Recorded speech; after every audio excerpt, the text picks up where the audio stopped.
Assalamualaikum warahmatullahi wabarakatuh. Selamat datang di mata kuliah Konstruksi Dasar. Mata kuliah ini akan memberikan pemahaman tentang dasar-dasar struktur dan konstruksi bangunan. Penekanannya ditujukan kepada pengetahuan material yang sifatnya alamiah, non-industrial, beserta konstruksi sederhananya. Tujuannya agar mahasiswa memiliki pengetahuan teoritis dalam menganalisis secara non-matematis, kemudian mengembangkan konstruksi arsitektur yang bersifat dasar atau asasi sebagai bekal dalam menempuh mata kuliah desain studio berikutnya. Oleh karena itu, beberapa pokok bahasan yang akan kita pelajari antara lain, kita akan berusaha memahami sifat-sifat dan prinsip-prinsip dasar struktur dan konstruksi. Juga kita akan mempelajari elemen-elemen struktur dan bagaimana perilakunya. Berikutnya kita akan juga belajar mengenali tipe-tipe struktur yang umum. Lalu juga kita akan mempelajari dasar-dasar konstruksi batu bata, beton bertulang, kayu, bambu, dan besi baja. Jika memungkinkan akan ada material tambahan tentang pengetahuan material komposit dan sustainable material, material yang ramah lingkungan yang bisa jadi akan banyak digunakan di masa depan. Nah, kita mulai saja bagian pertama dari seri kuliah kita dengan judul Pemahaman Struktur dan Konstruksi.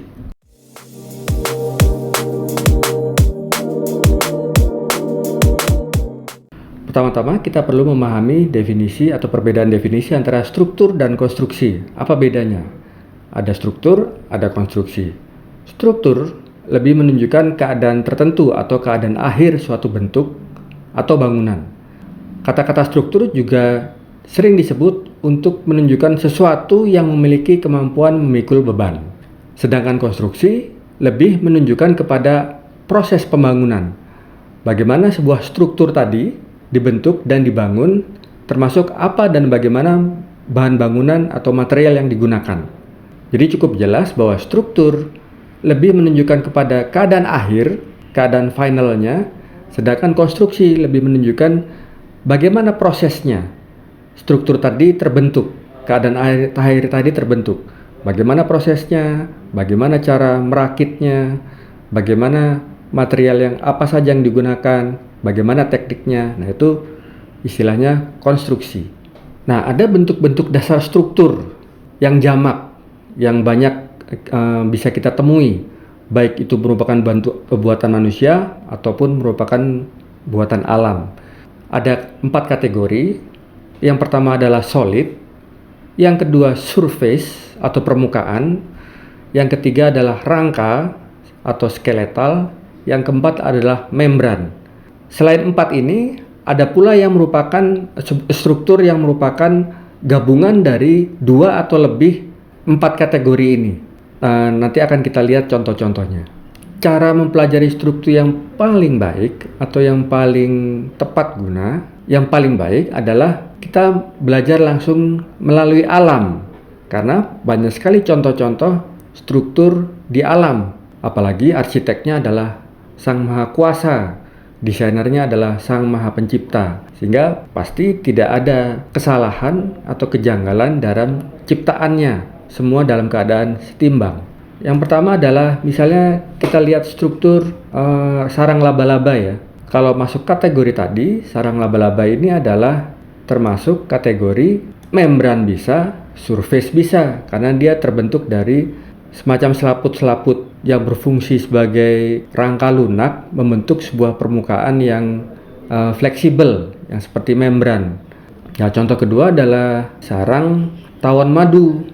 Bagi yang mendalami matematika pasti memahami bahwa betapa efektifnya bentuk segi 6 sarang tawon madu ini. Dia mempunyai rasio volume dan keliling yang paling tinggi, jadi paling efisien, paling muat banyak madu, dan semuanya saling berinterlock membentuk sebuah kesatuan atau surface yang kuat. Nah, ini ada yang umum yang ada di hewan ya, yaitu mereka memiliki sistem struktur rangka. Ada tulang rangkanya, tulang utamanya yang tebal, ada tulang wajahnya atau tengkoraknya, dan ada duri-duri untuk menahan dan menggerakkan otot. Manusia juga memiliki sistem struktur rangka. Ada tulang belakang yang sebagai rangka utama, lalu dilengkapi oleh tulang-tulang lain sebagai pendukung fungsi tubuhnya yang lain.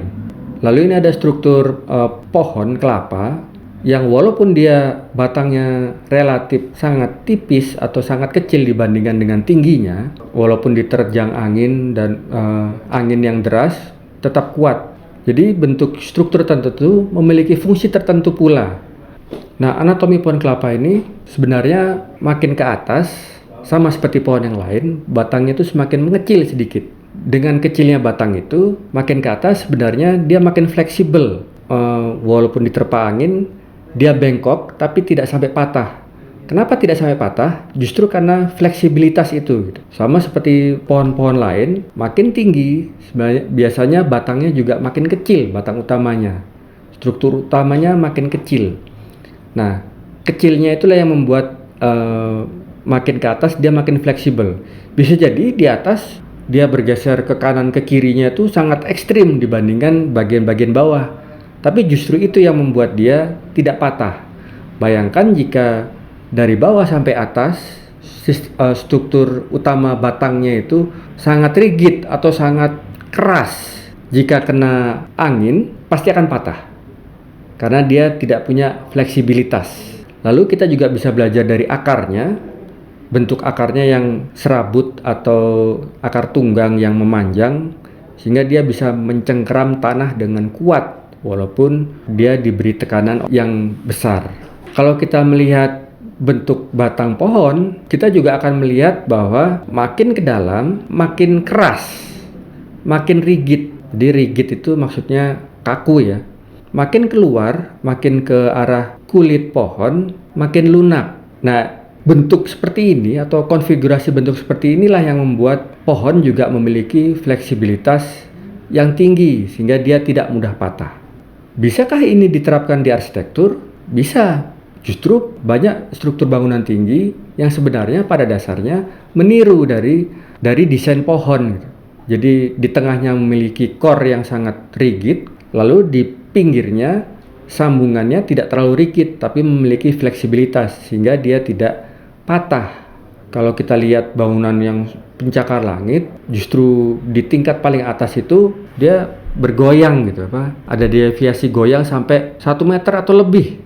Sedangkan di dasarnya dia tidak bergerak. Jadi makin ke atas makin fleksibel goyangannya untuk menghindari patah. Jadi agar kuat tidak harus kaku.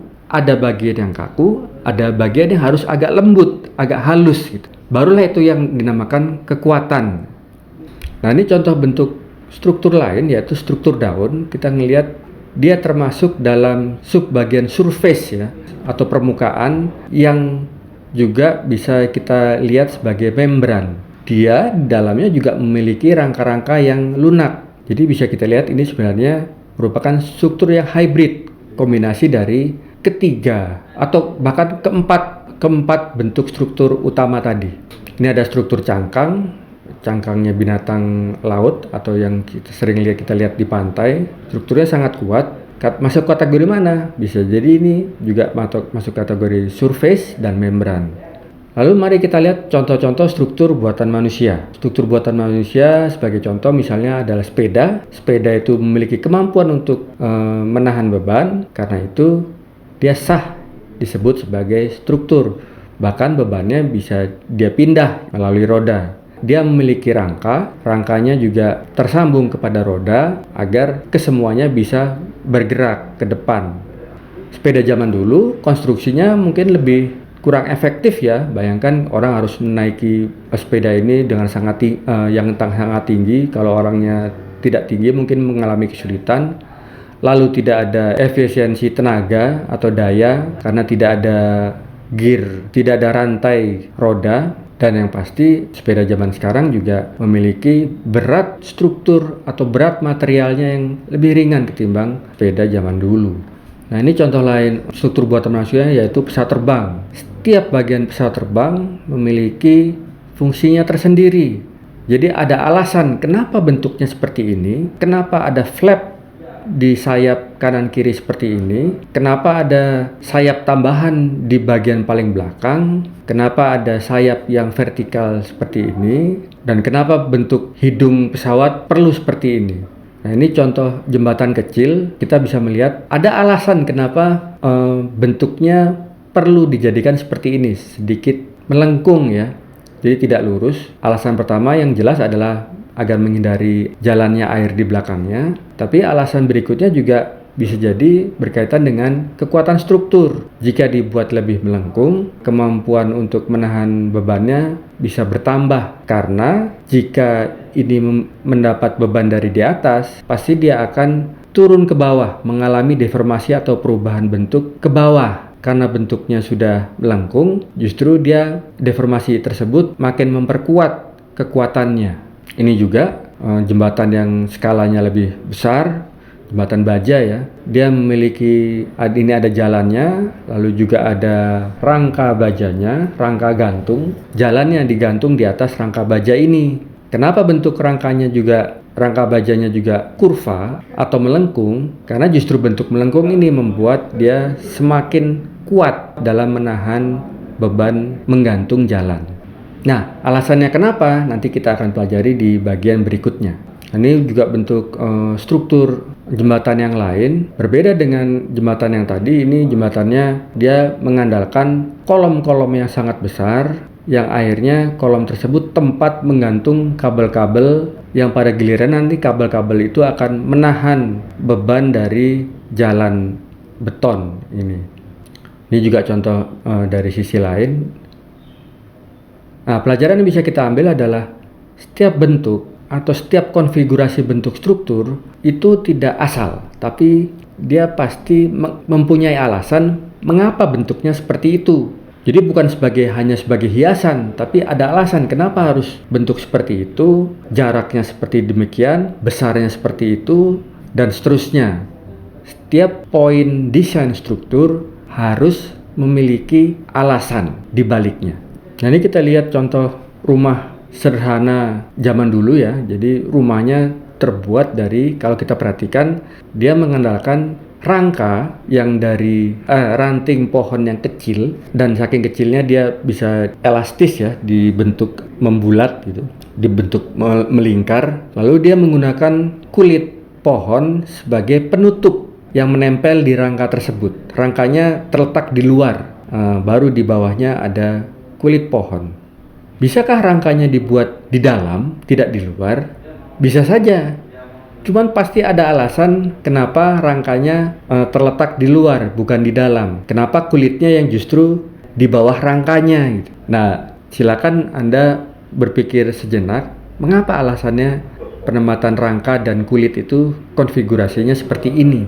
Ini juga contoh lain di mana justru rangkanya di dalam, kulit penutupnya di luar. Sepertinya dari bambu nih ya, dari anyaman bambu, kulitnya, rangkanya dari batang bambu yang dirakit sedemikian rupa sehingga membentuk struktur yang kuat. Berbeda dari contoh rumah yang sebelumnya, ini juga memiliki alasan sendiri kenapa harus rangkanya di dalam, bukan di luar. Ini contoh rumah Eskimo, kita bisa lihat ada alasan pula kenapa bentuknya seperti ini. Kenapa jalan masuknya relatif kecil ketimbang tinggi bangunannya gitu, dan di dalamnya kenapa misalnya sifatnya dia ceruk, jadi dia ada galian tanah lagi di dalamnya gitu. Nah, ini contoh struktur yang masif ya, yaitu piramid yang dibangun oleh para Firaun terdahulu. Struktur ini sangat besar, masif, dan terbuat dari batu kapur gitu, yang disusun, dibentuk sehingga berbentuk piramid. Jadi di dasarnya segi 4, lalu ada garis diagonal yang menuju ke satu titik. Terlepas dari fungsinya apa, tapi struktur seperti ini sangat boros, sangat berlebihan, hanya demi membuat misalnya sebuah struktur yang sangat kuat dan tak lekang dimakan massa gitu. Tapi sangat boros, dan terbukti memang catatan sejarah mencatat bahwa piramid seperti ini dibuat dalam masa ribuan tahun baru dia selesai, ratusan dan ribuan tahun, tergantung besarnya. Nah, dari contoh-contoh tadi, kita bisa menarik beberapa kesimpulan ya, bagaimana desain struktur itu bisa optimal. Piramid tadi tidak optimal, boros, berlebih-lebihan. Tapi ada desain tertentu yang sangat optimal, tidak berlebihan, efektif dan efisien sesuai dengan fungsinya. Desain struktur yang optimal pertama perlu mempertimbangkan kekuatan dan kestabilan. Tidak mesti rigid, kaku, tapi kekuatan itu bisa dicapai oleh kombinasi antara kekakuan dan kehalusan atau kelembutan gitu. Jadi bahasa lainnya ada yang feminin, ada yang maskulin, ada yin, ada yang, ada yang rigid, ada yang fleksibel. Nah, itu membentuk sebuah kekuatan yang biasanya optimal. Jadi tidak harus kekuatan itu identik dengan sesuatu yang kaku. Jadi yang pertama adalah kuat dan stabil. Yang kedua adalah harus efisien. Efisien dalam arti penggunaan material dan cara membangunnya juga harus sesederhana mungkin dan secukupnya, tidak perlu berlebihan. Jika berlebihan atau membutuhkan tenaga yang terlalu besar, itu justru menjadi tidak efisien, kurang optimal. Nah, lalu poin yang ketiga adalah ekonomis. Ekonomis di sini adalah maksudnya sama seperti efisiensi tadi ya, efisien tadi, yaitu tidak terlalu berlebihan, terutama kalau zaman sekarang soal biaya. Bisa saja kita membuat sesuatu yang kuat dan indah, tapi jika ujung-ujungnya sangat mahal, ya nggak optimal juga. Justru bagaimana caranya agar kita membuat sesuatu yang struktur yang baik, kuat dan efisien, tapi dengan harga yang terjangkau atau harga yang sesuai dengan kualitasnya. Yang keempat adalah indah. Keindahan inilah yang sebenarnya bisa terbentuk dari 3 poin di atas. 3 poin di atas itu jika semuanya sudah diikuti, biasanya otomatis desain ini pun menjadi indah biasanya. Walaupun tidak selalu. Keindahan kadang-kadang perlu melibatkan rasa, selera rasa kita, bagaimana kita membentuk komposisi struktur yang enak dilihat mata. Jadi selain kuat, stabil, efisien, ekonomis, juga perlu enak dilihat mata. Nah, mari kita lihat contoh berikutnya ya. Ini contoh, kita ngambil contoh-contoh kursi. Kursi adalah sebuah struktur. Dia bisa menahan beban manusia yang menduduki di atasnya. Ini contoh pertama, kursi seperti ini, kursi sekolah ya, kursi kelas gitu. Dia didesain pertama pasti kuat dan tahan lama. Kenyamanan menjadi urusan nomor 2, karena tahu sendiri penggunaan kursi di sekolah itu heavy duty. Kadang-kadang dinaikin orang, dibanting, dicoret-coret, digeser-geser dengan sangat sering, sehingga dia membutuhkan desain yang kuat, sedangkan kenyamanan dijadikan nomor 2. Bisakah dibuat lebih nyaman? Nah, kita harus memperhatikan aspek ekonomisnya. Mungkin jadi akan terlalu mahal jika misalnya kursinya juga diberi bantalan, di setiap unitnya diberi bantalan yang enak atau dudukan tangan. Bukan tidak bisa, tapi secara ekonomis mungkin jadi terlalu tinggi, karena nanti maka perlu ada perbaikan-perbaikan berkala atau dibersihkan setiap saat gitu. Gampang kotor jadinya.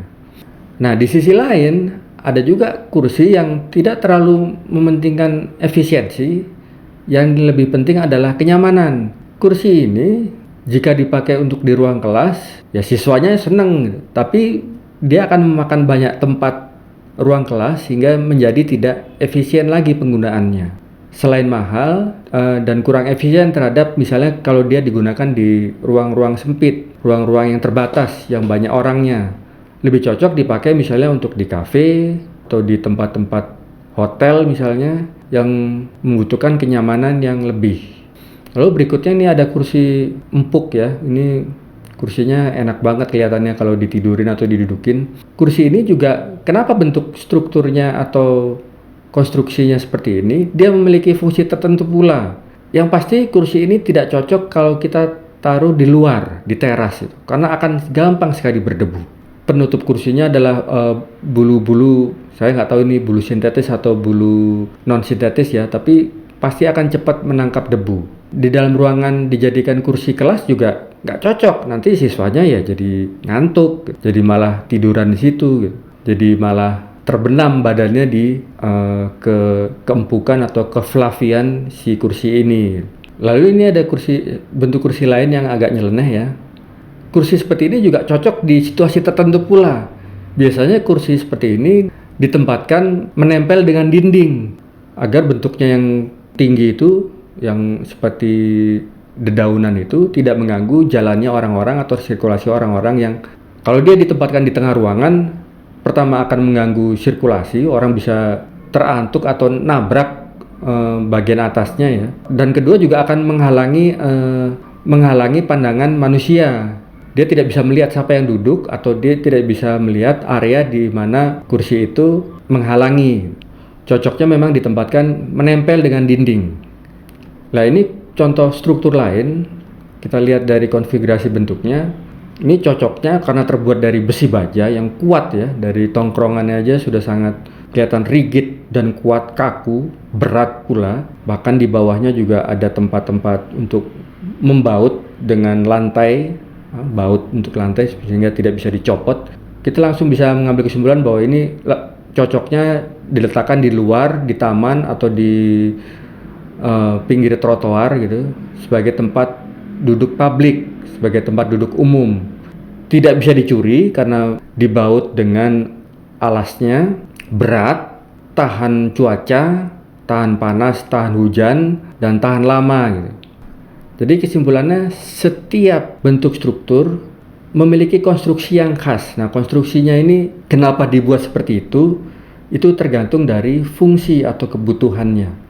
Apapun itu desain konstruksinya, yang penting jangan sampai dilupakan bahwa semua desain perlu indah. Dia harus kuat dan stabil, efisien, ekonomis, dan indah. Barulah itu bisa dibilang desain struktur yang optimal. Baik, sekian dulu kuliah kita hari ini. Akan kita lanjutkan ke bagian 2 di video berikutnya. Terima kasih atas perhatiannya. Assalamualaikum warahmatullahi wabarakatuh.